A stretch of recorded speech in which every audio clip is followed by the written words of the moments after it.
Hi friends, welcome to our channel super trader Lakshya. और global markets का ये channel है। यहाँ पे हम वर्ल्ड वाइड मार्केट्स की बात करते हैं। यहाँ पे हम इंडियन मार्केट का एनालिसिस भी यहीं पे करेंगे ज़्यादातर। तो सबसे पहले हम बात कर लेते हैं कि किस तरीके से मार्केट रहा। अगर आज हम बात करें तो मार्केट थोड़ा सा सुबह सुबह जो एक एक्सपेक्टेड था कि हल्ला था कि रिज़ल्ट ख़राब है, तो मार्केट ने उसको सबको जूस निकाल दिया, सबका जितने शॉर्ट्स थे सबको स्क्वीज़ कर दिया। और स्क्वीज़ करने के कारण एक शार्प रिकवरी आई और उसका पूरा रीज़न बैंक निफ्टी था। निफ्टी के और कोई कंपोनेंट बहुत ज़्यादा सपोर्ट नहीं कर रहे थे, लेकिन अकेले बैंक निफ्टी ने सारा का सारा भार उठा रखा था। और उसमें जो सबसे बड़ा जो वेटेज था उसका था HDFC बैंक का और ICICI बैंक का। तो ये दोनों बैंक हाईली वेटेड हैं और इनका जो वज़न है आपका निफ्टी में भी बड़ा है और बैंक निफ्टी में बड़ा है, इसलिए। और बैंक निफ्टी आपको पता है 40% ऑफ निफ्टी है, तो इसलिए ये पूरा का पूरा एक पुश अच्छा खासा मिला। और इसका जो मेन सपोर्ट आ रहा था वो बैंक से आ रहा था, इन दोनों बैंकों से। एक्सिस बैंक फ्लैट था, SBI फ्लैट था। तो आप देख सकते हैं कि और कोई ज़्यादा बैंकों ने सपोर्ट भी नहीं किया, थोड़ा सा कोटक ने कर रखा था बस। और PSU बैंक रेड में थे। सबसे बड़ा सरप्राइज़ था कि प्राइवेट बैंक ऊपर हैं, रिजल्ट्स अच्छे आए हैं नहीं आए हैं, प्राइवेट बैंक ऊपर हैं, PSU बैंक नीचे हैं। तो ये कुल मिला के एक तरह से रिजल्ट ओरिएंटेड मूव था। मेनली जेन स्ट्रीट की वापसी हो गई है, तो बहुत बहुत बधाइयाँ आप सभी लोगों को जो देश में सोचते हैं कि सब कुछ बहुत ईमानदारी से होगा। तो यहाँ पे क्योंकि जेन स्ट्रीट के बिना कईयों की रोज़ी रोटी शायद मारी जाने वाली थी, आपको पता है किनकी, तो उन लोगों ने बहुत ज़ोर लगाया होगा कि किसी तरीके से जेन स्ट्रीट को लाओ वरना हमारे धंधे का क्या होगा। तो इस तरीके से जेन स्ट्रीट वापस आ गया। बहुत बहुत बधाइयाँ। अब आप लोग अपने जो मेहनत की कमाई है, साल भर में जो पैकेज होता है, पैकेज का 50% जेन स्ट्रीट को हर साल दे सकते हो, क्योंकि वो लेने के लिए खड़ा हुआ है। तो और हम आगे बढ़ें तो यहाँ पे अगर हम बात करें और किसी चीज़ की कि क्या यहाँ से ब्रेकआउट होगा, यहाँ पे सपोर्ट है। जैसे मैंने पहले भी कहा था 25,000 के आसपास सपोर्ट है, उसको होल्ड करके आज एक बाउंस हुआ है। लेकिन और सेक्टर्स को भी परफॉर्म करना पड़ेगा और जो एक पॉजिटिव मूव आएगा वो आएगा 25,200 के ऊपर। अभी हम एक बहुत टाइट रेंज में है, 25,000, 25,250, 260। इस रेंज को तोड़ने पे ब्रेकआउट होगा।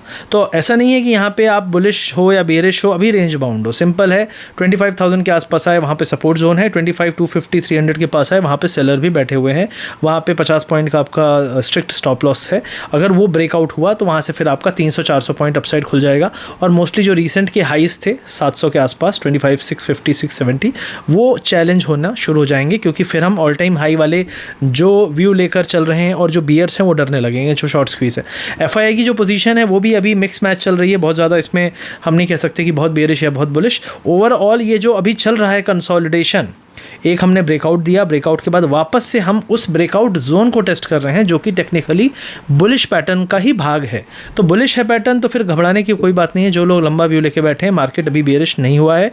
बियरिश कहाँ पे होगा? बियरिश होगा 24,750, 800 के नीचे। अगर उसके नीचे हम आने लगे तो फिर भैया कहो कि हो गया, भागो राम राम सबको, बुल लोगों को, और हम मिलेंगे फिर अगले कुछ महीनों बाद। ठीक है, तो ये एक चीज़ हो गई। अब उसके अलावा बैंक निफ्टी की अगर बात करूँ तो बैंक निफ्टी ने एक अच्छा अपसाइड दिखाया है। अब इसको सपोर्ट करने के लिए अगर PSU गिर रहे हैं और सिर्फ 2 ही बैंक चल रहे हैं तो मैं इसको बहुत ज़्यादा रिलायबल नहीं मानूंगा। ये भी रेंज में है 57,500, और जो लोअर एरिया आपका था रिसेंट का लो 56,200। तो ये 1300-1400 पॉइंट की रेंज है। इस रेंज के आप ऊपर एरिया पे ब्रेकआउट आएगा नहीं आएगा वो कहना मुश्किल है, लेकिन अभी RSI ने एक अच्छा सपोर्ट लिया है, 60 से ब्रेक कर रहा है वीकली टाइम फ्रेम पे।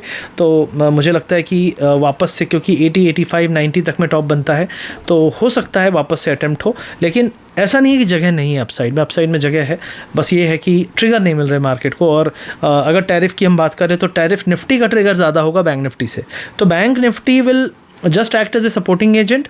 अगर आपको लगता है कि ये टैरिफ होगा, ट्रम्प की कुछ होगी, कुछ पॉजिटिव आएगा तो क्या चलेगा, तो निफ्टी के चलने के चांसेस ज़्यादा होंगे बैंक निफ्टी के कंपैरिजन में। तो निफ्टी पे नज़र रखिए, निफ्टी के सेक्टर्स पे नज़र रखिए, that will be the thing. VIX की बात करें तो विक्स आज फिर से वहीं पे मरा पड़ा हुआ है, कुछ खास हुआ नहीं यहाँ पे। और जेन स्ट्रीट के आने को लगता है अभी चेयर नहीं हो पाया है, लेकिन मैं उम्मीद कर रहा हूँ कि 1-2 दिन में वार्म अप करेंगे। जेन स्ट्रीट वाले आपको उठापटक करके सबको निचोड़ेंगे और उसके बाद फिर आप देखिएगा विक्स भी 13 के आसपास आ जाएगा। और 13 के आसपास आने पे ही असली मज़ा आता है ऑप्शन बायर को। 11 पे ऑप्शन बायर को उतना मज़ा भी नहीं आ रहा होगा, ऑप्शन सेलर को भी मज़ा नहीं आ रहा होगा। लेकिन अभी मैं मानता हूँ कि ये अभी स्टेटस को है मार्केट। अभी भी जेन स्ट्रीट क्योंकि रिस्ट्रिक्शंस हैं तो मुझे नहीं लगता फुल फ्लेज्ड आया है, लेकिन हाँ ये है कि उसको अनुमति मिल गई है 10% फ़ाइन देने के बाद। तो ठीक है, देखते हैं, लेट अस सी कि क्या होता है यहाँ पे। अभी हम बात करें यहाँ पे सेंसेक्स का लेवल भी आप देख सकते हो कि जो लेवल है ब्रेकआउट का 82,770, इसके ऊपर ही बुलिश होगा। अभी जब तक ये ब्रेक नहीं होता तो बुलिश नहीं है। रेंज बाउंड जो है लोअर रेंज है 81,500 की।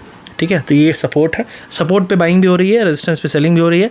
रेजिस्टेंस जब पहुंचने वाला हो तो वहाँ पे आप फ्लिप करने की अपनी पोजीशन तैयार रहना, तो ये माइंड में आपको रखना पड़ेगा एज ए ऑप्शन ट्रेडर, क्योंकि फिर फटता जब है तो बहुत अच्छे एक्सपेंशंस होते हैं और बहुत अच्छा विक्स भी बढ़ेगा, प्रीमियम भी बढ़ेंगे और मूव भी अच्छा आएगा कॉल साइड में। अब इसके अलावा बात करें, मेटल सेक्टर थोड़ा सा आज अच्छा खासा दिखाया है, तो मुझे लगता है मेटल में अभी भी स्ट्रेंथ है। मेटल सेक्टर अपने लो पे नहीं, अपने हाई पे है, ठीक ठाक बाउंस आया है।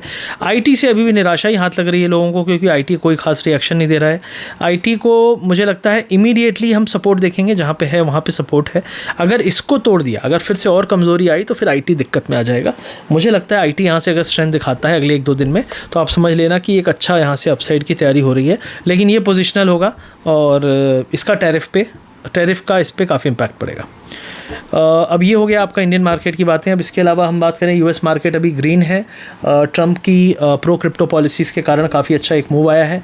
डॉलर जो है वो लगातार गिर रहा है, रुपी अभी भी कमज़ोर बना हुआ है, जो कि ख़राब न्यूज़ है, क्योंकि अगर डॉलर गिर रहा है तो रुपी को बेनिफिट होना चाहिए, रुपी शुड स्ट्रेंथन, लेकिन रुपी भी कमज़ोर हो रहा है, तो ये तो डबल वैमी है। और यहाँ पे गोल्ड जो है, जो गोल्ड का बाउंस है, बहुत सारे लोग प्रेडिक्ट कर रहे हैं, मेरा मानना है उसका कारण मेजरली डॉलर ही है। और अगर गोल्ड इस तरीके से ऊपर है तो इसमें मैं ये नहीं कहूँगा कि गोल्ड में बहुत अपसाइड है। मैं अभी भी कहता हूँ गोल्ड में ये निकलने के बार बार मौके मिल रहे हैं। मेरे को उम्मीद है कि एक बार ये 2600-2700 आएगा, $26,000-2700 एक बार आएगा। सिल्वर का जो लेवल है $39 के आसपास चल रहा है, मुझे लगता है 35-34 पे आएगा, वहाँ पे सपोर्ट मिलेगा, फिर अगले लेवल ऑफ बाइंग आएगी। तो फिलहाल के लिए यहाँ पे मौके हैं। अब डॉलर का क्या कर रहा है ट्रंप, वो तो ट्रंप ही जाने, लेकिन ओवरऑल यील्ड्स भी गिरी हैं, रेट कट के भी चांसेस बढ़ रहे हैं धीरे धीरे। मुझे लग रहा है पावेल को कहीं ये लोग फायर ना कर दें, और पावेल को फायर होते ही रेट कट की एक्सपेक्टेशन बढ़ेगी, और रेट कट होने के बाद है जो असली एक बड़ा अपमूव की तैयारी यहाँ पे बनेगी। यहीं पे अब क्रिप्टोज़ की बात करें तो नैस्डैक की बात करें तो नैस्डैक अगर कहें तो यहाँ पे बुलिश है, अच्छा खासा यहाँ पे अपसाइड फिर से बनता हुआ दिख रहा है। जो गोल्ड है अभी राइट नाउ 3310 के आसपास रेजिस्टेंस है, अगर उसके ऊपर सस्टेन करता है एक दिन 24 घंटे तो दिक्कत है, अदरवाइज 3310 3320 पे अच्छे 3410 3420 पे अच्छे खासे सेलर जोन है, वहाँ बियर्स बैठते हैं। इसके अलावा हम बात करें तो ऑयल जो है, ऑयल आपका एकदम फ्लैटिश है। इसकी रेंज मैंने पहले ही बताई थी, 65 से 68.5 है, 65 के आसपास बायर्स है, लेकिन एक बार 65 टूटे डिसाइसिवली तो उसके बाद फिर आपका एक 61-59 तक के लेवल खुल सकते हैं, क्योंकि ऑयल में कोई बुलिश ट्रिगर अब नहीं है ज़्यादा, हर बाउंस पे सेलिंग एक अपॉर्चुनिटी यहाँ पे है। अब हम बिटकॉइन की बात कर लें तो बिटकॉइन 1,18,000 के आसपास है, अच्छा खासा अपसाइड आया था, उसके बाद यहाँ पे रेंज बाउंड कंसोलिडेशन चल रहा है, जिसका प्राइस एक्शन बिल्कुल भी ख़राब नहीं है। अच्छी बात है कि यहाँ पर रेंज बाउंड चल रहा है, ये थोड़ा सा पॉज लिया है, उसके बाद रोटेशन होकर बाकी क्रिप्टोज़ में मूवमेंट आया है, जो कि दिखाता है कि ये कोई ऐसा सेलिंग नहीं है, ये रोटेशन है। तो रोटेशन में बिटकॉइन पॉज करेगा, 1,15,000 सपोर्ट है और 1,22,000 आपका रेजिस्टेंस था लास्ट टाइम का, लेकिन ब्रेकआउट जो है 1,19,000 के ऊपर हो जाएगा, 1,19,000 के ऊपर बुलिशनेस है। इथीरियम जो हमारा बहुत प्यारा मतलब एक टारगेट था 3550 3450 का, उसको भी पार किया इसने डिसाइसिवली और एकदम हाई के आसपास पहुंच चुका है।